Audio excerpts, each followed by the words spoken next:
This video guys, nagtaon namin tie beam niya mga dawil para sa buhos. So kini mong balaya buhos ni walay pile na halublak. Man siya inani kadugol ang iyang dawil 40. 40 ni kulo. Yan na si Pukdot. Pukdot magula. Luya siya kay walay ang igsuon.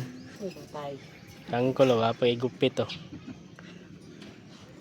Ito tro as gilgil ito ning tanawan be silang gibuhat dire so mana ni so ini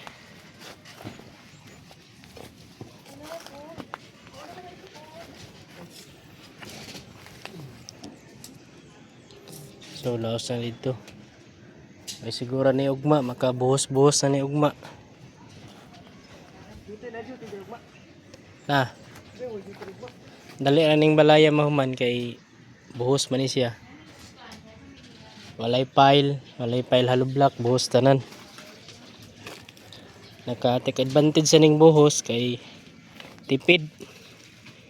Dili na ka magplaster. Di para sa halublak ba nga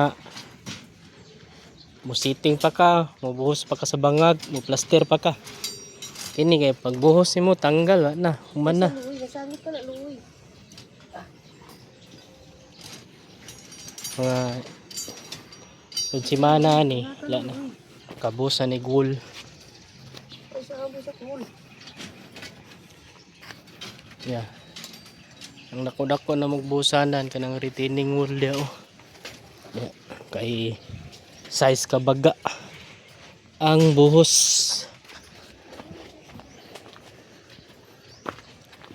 Kini mao ni siya tauranan pa diri og tie beam para sa retaining wall padung dito. So size kabaga ang buhos. Ikuha pa man ninyo ta mahulog man ni siya grahian diri. Taman to sa ubos ang kuha sa yuta tambak diri para flooring. So na sila oh. Nakatindog na og mga dawil para boss sunod adlaw or ugma makabuhos man ni beam. So lang guys, thank you for watching, bye bye.